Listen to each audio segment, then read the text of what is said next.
भविष्यावर बोलू काही या कार्यक्रमात संपदा सगळ्यांचं मनापासून स्वागत करते. शरदजी उपाध्ये यांचं सुद्धा मनापासून स्वागत करते. स्तोत्र महात्म्य जाणून घेतल्यानंतरचे प्रश्न आपण पुन्हा एकदा हाताळतो आहोत. प्रश्न विचारताना एक लक्षात येतंय की तुम्ही खूप बारकाईने आमचे कार्यक्रम ऐकताय आणि त्यातूनही एक चटकन शरदजींच्या मुखातून एखादा उच्चार गेला आणि त्याचं जर विश्लेषण उत्तर वेगळं द्यायचं असल्यामुळे जर होऊ शकलं नाही तर तेही तुम्ही मागितलंयत. त्यामुळे किती तुमचं लक्ष आहे हे आमच्या लक्षात येतंय.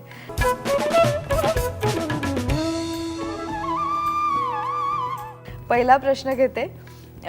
असा प्रश्न आलाय की मुळात बीज मंत्र म्हणजे काय? बीज, बीजाचा व्यावहारिक अर्थ आपल्याला माहिती आहे, पेरणे. पेरणे हा मूळ शब्द आला ना, सद्गुरू शिष्याला बीज मंत्र देतात.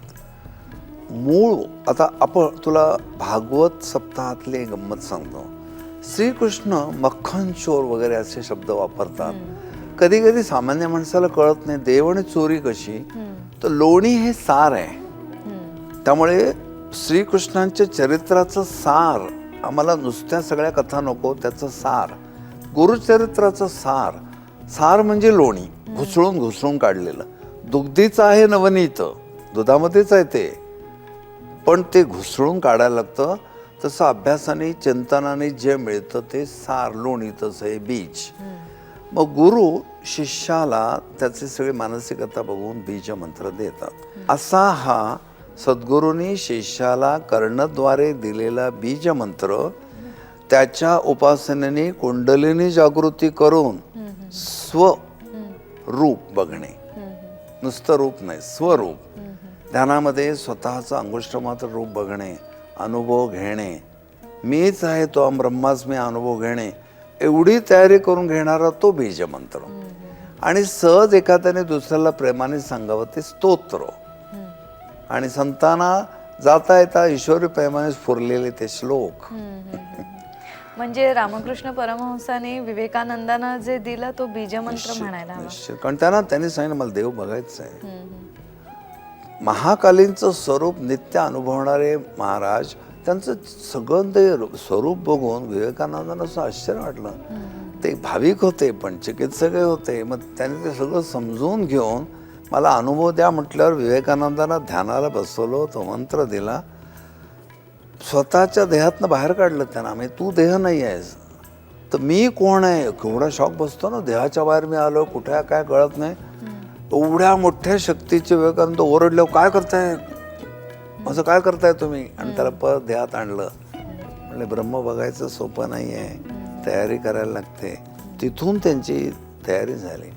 म्हणून असे अनेक अनुभव आहेत की गुरु शिष्य जेव्हा सांगतो मला ब्रह्माचा अनुभव घ्यायचा आहे, शिष्य गुरु त्याला नदीवर घेऊन जातात, मुंडी धरून पाण्यात घुसकळतात, घुसमटायला लागला पण त्यात असं व्याकुळ झालं ब्रह्म मिळेल. बघा हे संतांचं वेगळं. बीज म्हणजे मुळाशी जाऊन स्वरूपाचा अनुभव देणे.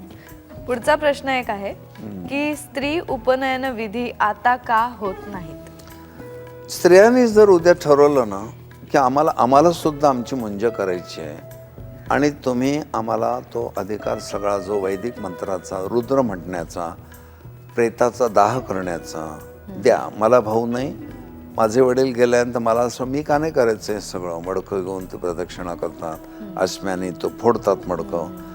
तर ते म्हणतात त्याच्यासाठी मंत्र गायत्री म्हणायला पाहिजे, आचमन करायला पाहिजे. हे सगळं मुंज झाल्याशिवाय येत नाही. मग ते मुंज करायची म्हटल्यानंतर मुंडन आलं, मग त्याचे सगळे विधी आले. ते ब्रह्मचर्य पालनाचे पुरुषांना तसं स्त्रियांना आलं. त्यांच्या मासिक धर्मामध्ये पुन्हा त्या अडचणी काय काय येतात. मग त्यावेळीच्या बायकांना हे सगळं जमवून, काळच धार्मिक होता ना, समाज त्याला अनुकूल होता. आज तू नुसतं सांग कोणाला की मी मुंज करून आले वाढीहून, माझी जानवा आहे माझ्या गळ्यात, चेष्टा करतील तुझे लोक. कालायतच मानवा. मग काळाचा कलीचा प्रभाव बघता ही पद्धत जात गेली. मग त्या मुलीने ठरवलं तर आजही ब्रह्मवृंद तीर्थक्षेत्री मुंज करू शकतील. पूर्वीचं होतं तर आता का नाही होणार. पण ते केल्यानंतरचे बंधन फार अवघड आहेत, ते बायकांना जमणार नाहीत आजच्या धकाधकीच्या काळात. म्हणजे आजच्या काळातही काही मुलींची मुंज काही कुटुंबामध्ये केल्याचं ऐकलंय. तर पूर्वी उपनयन याचा अर्थ शिक्षणाचा प्रारंभ करण्यासाठी कुठे गुरु ठिकाणी पाठवलं जायचं नाही, ते असं मी नंतर वाचलं मुंज होतं. झाल्यानंतरचा भाग आहे. पण मुंज म्हणजे द्विज, दुसरा जन्म. जेव्हा बाळक जन्माला येतं त्याला ते अज्ञानी असतं. म्हणून नरसिंह सरस्वती दत्त महाराज जन्माला आल्यानंतर ओम शिवाय काही बोलायचे नाहीत. जन्माला आलेलं बालक ओंकाराचा उच्चार करते, आश्चर्य वाटतं. आणि आई वडिलांना अतिशय वाईट वाटायचं, माझं मूल मुक आहे. अनंत कोटी ब्रह्मांड नायक राजाधिराज ते मुके कसे असतील. आई वडिलांना प्रेम, आणि सगळ्या गावातले लोक चेष्टा करायचे. त्यावेळी ज्योतिषांचं एक एक अज्ञान बघ. कोण आहे हे महापुरुष हे ओळखलं नाही. असं करा, पिंपळाच्या पानावर भात वाढून तो असा असा ठेवा म्हणजे ते मूल बोलायला लागेल. नाना तऱ्हेचे उपाय सुचवले. पण काही त्यावेळचे ज्ञानी ब्रह्मानंद म्हणाले, हे जगद्गुरू होणार आहेत, विश्वगुरू होणार आहेत.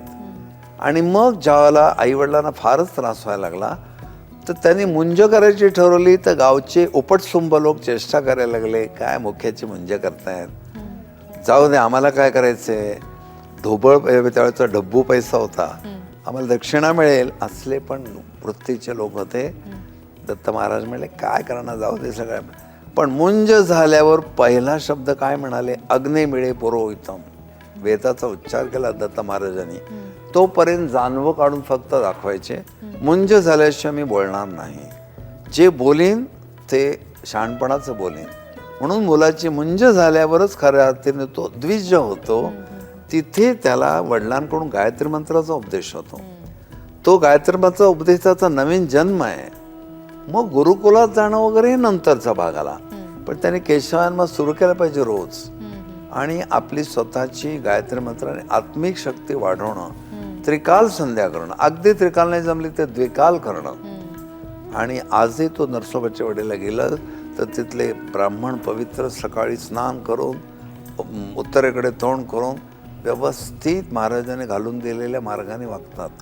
आजही एवढ्या वर्षापूर्वी, 500 वर्षापूर्वी भैरमभट्टानं ज्या तऱ्हेने महाराजांनी सांगल्या पादुकांच्या असं असं उत्तरेकडे बसा, रुद्र म्हणा, तीच पद्धत आज ते ब्राह्मण अवलंबतायत. त्याच पद्धतीने पूजा करतायत. त्या ब्राह्मणाने वाडीचं आज जागृती ठेवली आहे. म्हणून त्या ठिकाणी फक्त दत्त महाराजांची सेवा व्हावी, दुसरं काही होऊ नये. दत्त महाराज कोणाला कमी करत नाहीत. कालाय तस्माने मा, पटकन काही लोकांना वेगळंच काही करावं असं वाटलं पैशासाठी तर स्थानाचं पावित्र्य घालवू नये. तर हा तुझ्या प्रश्नाचं उत्तर. मुंज आणि गुरुकुल वेगळे वेगळे भाग आहेत ते. एकाने असं विचारलंय प्रेक्षकांनी की स्तोत्र ही एखादं इप्सित साधण्यासाठी म्हणावीत, परंतु एवढंच त्याचं स्थान असावं का? शरदजी, मला या बाबतीत एक वाक्य आठवते की सकाम भक्ती ही जीवनाचा व्यापार असते आणि निष्काम भक्ती ही जीवनाचा आधार असते. ते या बाबतीत अगदी तू बोललीस तेच माझ्या मनात होतं. पण तुला बोलता येतं छान. मला ते वाक्य बोलता आलं नसतं, तू बोललीस उत्तम झालं. पण हे तुमच्याच संग्रहातनं मी एकदा कधीतरी वाचलं असेल. पण डिलिव्हर ऑफ स्पीच पुन्हा वेगळा भाग आहेच. पण हे वाक्य इतकं परफेक्ट आहे की तुम्ही काहीतरी मागताना त्याला निर्व्याज प्रेम कसं असेल. आई मुलासाठी एवढं करते, तो का माहिती नाही पुढे वृद्धाश्रमात पण टाकणार आहे. पण काही अपेक्षेने आई करते असं कधी आढळत नाही. एक वेळ वडील कुठेतरी अपेक्षेने करतील, म्हातारपणची काठी. आई म्हणेल माझं हाडा मासाचा गोळा आहे, तो लेकरू आहे माझं. हे जसं आहे ना तसं जो देवाकडे काही मागत नाही पण त्याची स्तुती करत राहतो. कारण मला ते केवढं मोठं शक्ती आहे, त्याचा अनुभव आलाय ती शक्तीचा. प्रेम उचंबळतं आतून. त्यावेळी निष्काम भक्ती होते, माझा आधार होतो तो जीवनाचा. आणि ज्याला आम्ही काहीतरी अपेक्षा करतोय, महाराज हा सोन्याचं मुकुट मी तुम्हाला देतो, नवसाला पावणारे आहात तुम्ही, अष्टक आपलं काय गणपती स्तोत्र पण म्हणतो, पण तेवढं इलेक्शनचं बघा. गेल्या कामातून एवढ्या मोठ्या शक्तीला इतक्या छोट्या कामासाठी मी आवाहन केलं. ते म्हणते, अरे मूर्ख मनुष्य, जन्ममरणापासून मी तुला सोडवू शकलो असतो आणि ते काय मागितलं. तुझं वाक्य जे माझ्या थोडं बहुत लक्षात राहिलं, त्यामुळे सकाम भक्ती जीवनाचा व्यापार आहे. आम्ही अध्यात्म सौदेबाजी करत नाही. ही माझी निष्काम भक्ती माझा आधार होते. तुझ्या आधारावर तर मी जगणार आहे. मला खात्री आहे मला सकाळी जाग येणार म्हणून मी झोपणार आहे. देवी तूच मला निद्रा आणि ते जाग तूच करणार आहे. इतके समरस झालो आपण ना की अनुभूती यायला लागते. म्हणून त्या वाक्यात ते उत्तर आलं. तर त्यांनी ज्याने कोणी प्रश्न विचारलाय त्यांना म्हणावं काही कामनिक उपासना आहेत, संत देवाळी म्हणून अमुक उपासना, पण ती झाल्यावर त्या शक्तीचं स्मरण कायम ठेवा. तुम्ही मोरगावला गेल्यावर तुलाविधी केल्यावर पुत्रप्राप्ती होते, लोकांचे अनुभव आहेत, पण तशी तुम्हाला झाली तर पुढे सारखं मोरगावला जाणं ठेवा ना तुम्ही. निष्काम भक्ती ते रूपांतर होते त्याचं. ते सकाम भक्तीच्या सुरवंटाचं निष्काम भक्तीच्या फुलपाखरात रूपांतर झालं, मग ते उडण्यात मजा येते. पुढे एक प्रश्न असा आलाय की अर्थात हा स्तोत्रापेक्षाही रत्नांशी निगडीत प्रश्न आहे. त्याने असं विचारलंय की एकाच अंगठीत 2 रत्न अशा पद्धतीने आपण परिधान करू शकतो का? एकाच अंगठीत 2 रत्न, ती 2 रत्न एका स्वरूपाचे असतील, 5 मोती. आम्ही कधी कधी रेकमेंड करतो की तुम्हाला दोन्ही रत्नांची गरज आहे तर दोन्ही रत्न व्यवस्थित टच होतील अशा कुशल सोनाराकडून ते बसवून घ्या. खूप लोक भरपूर खर्च करतात पण लूजच अंगठी असते, रिझल्ट येत नाहीत. काही वेळेला ते बसवताना डॅमेज होतो जेम, म्हणून ज्योतिषांनी तो तपासून देण्यापासून तयार होऊन आल्यावर टेस्ट करणं इथपर्यंत लक्ष ठेवलं पाहिजे. तर 2 रत्न एकाच स्वरूपाचे असतील, पोळं आणि माणिक चालेल, मोती आणि पाचू चालेल, पण एक थंड प्रकारचा आणि एक उष्ण प्रकारचा अशी विभिन्न रत्न आणू नका. एकाच स्वरूपाची चालणे. एकाच घरात 2 बायका चालतील का? बहिणी बहिणी जावा होऊन आल्या तर चालेल, पण 2 अगदी अनोळखी बायका एकाच माणसाच्या पत्नी म्हणून आल्या, भांड्याला भांडं लागेल. आणि ते आता भिन्न स्वभावाचे असतील तर आणखीनच लागेल. यालाच अनुषंगून एक प्रश्न आपल्याकडे आला होता, तो विचारते की एका व्यक्तीने परिधान केलेली रत्न त्याच्या मृत्यूनंतर त्याच्याच घरातल्या कोणी वापरली तर चालतात का? रत्न हे अजिबात एकाने वापरले दुसऱ्याने वापरू नयेत. कारण रत्न वापरण्याचा हेतू काय आहे?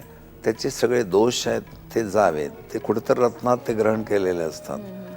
एवढंच नव्हे तर काही काळापुरती काही रत्न देतात, हे तुमच्या पंचमात केतू आहे, लसण्या वापरा, लसण्या वापरायला संतती होण्याच्या काही गोष्टी घडतात. संतती झाली, तुमचं काम झालं, काढून सुद्धा ठेवलात तर तो शेळवावा पण दुसऱ्याने वापरू नये. त्यामुळे हा सगळा विचार करता शक्यतो रत्न जशी एकमेकांची वापरून तसं दातात एक प्रबोधन पण होतं.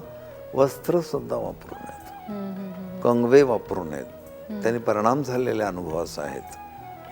गुरूंची बैठक सुद्धा वेगळी असते, त्याच्यावर दुसऱ्याने बसायचं नाही, कारण तुम्ही जाताय ते त्या लहरी असतातच. त्या दृष्टीने विसर्जन करायला ह्यासाठी सांगितलंय, चुकून माकून वापरेल कोणतरी म्हणून विसर्जन. बरोबर. काही प्रश्न अजूनही तुमच्या कुंडलीतल्या घरांशीच फिरतायत. चांगली गोष्ट. हा प्रश्न असा आहे की जन्मपत्रिकेतील कोणत्या स्थानावरून व्यक्तीचं आयुष्यमान किंवा मृत्यू समजतो? साधारण असे प्रश्न विचारत नाहीत, पण विचारणाऱ्याचं कुतूहल आहे. कुंडलीतलं 8वं स्थान आहे मृत्यूस्थान आहे. या जीवनाचा शेवट तिथनं कळतो. पण ज्योतिषशास्त्रात मुलगा होईल का मुलगी होईल हे सांगायला परवानगी नाही आणि कोणाचा मृत्यू सांगायला परवानगी नाही, कारण इनव्हेरिएबली ती रिडिंग चुकतात. संततीचं लिंग हे ग्रहांवरून कळत नाही, कारण त्या जीव मानतात. आणि मृत्यू हा इतक्या सगळ्या ग्रहांच्या एकत्रित परिणाम आहे की त्याचं जजमेंट याला आध्यात्मिक बैठकच पाहिजे. आणि एखाद्याचा मृत्यू सांगणं, मृत्यू प्रत्येकाला येणार, पण ती डेट कळली की त्याचं टेन्शन वाढतं. या 2 कारणासाठी ती बंधनं घातली आहेत. पण तुम्हाला कुतूहलच असेल शिकायचे ॲस्ट्रॉलॉजी, तर मृत्यूस्थानातले कुठले ग्रह आयुर्मान किती दाखवतात हे तुम्ही राशीचक्र माझं पुस्तक वाचलं तर तुम्हाला कळेल. अल्पायुषी अष्टमातल्या चंद्राची माणसं असतात, त्याला एक शब्द आहे बालारिष्ट. अष्टमात चंद्र असलेलं बाळ जन्माला आलं आणि भावचलिता तो बदलला नसेल तर 2 वर्षापर्यंत मुलाला भय असतं, मृत्यू भय. बालपणी अरिष्ट येणे म्हणजे बालारिष्ट. अष्टमातला बुध जरा आयुर्मान कमी दर्शवतो. अष्टमातला गुरु आणि शनी छान जगवतात, गुरु म्हणजे तर अशा वेळी की सगळं झालेलं आता जगलंच पाहिजे असं नाही. पायाचे पाहिले मिळवायचे मिळविले, आता अवशेष काही न राहिले. अशा वेळी शांतपणे तृप्त मरण येतं, वासनाच नाही शिल्लक. शनी जग जग जगवतो. त्यामुळे अष्टमातला शुक्र एक दीर्घायुष्य देतो, अष्टमातला राहू किंवा केतू शापित मरण देतो. तर असं जर सगळं शिकवलं ना, मृत्यूची वेळ तर कसं होतं, सगळ्यांना सोडून जायचंय, बरोबर कोणी येणार नाही, त्या अज्ञात प्रवेशात आपल्याला एकट्याला जायचंय. मग साईबाबांच्या पदात काय म्हटलंय, साथी अखेर का किया न कोई, रहम नजर करो अब मोरे साई. मी जिवंतपणी अंतकाळचा एक साथीदार तयार केला नाही. साईबाबा, तुम्हाला साथीदार मी केलं असतं तर मला मृत्यूच्या वेळी एकटं एकटं वाटलं नसतं.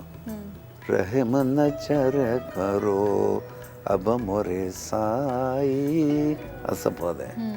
किती छान अध्यात्मामुळे संबंध जनताशी चांगली होऊ शकते.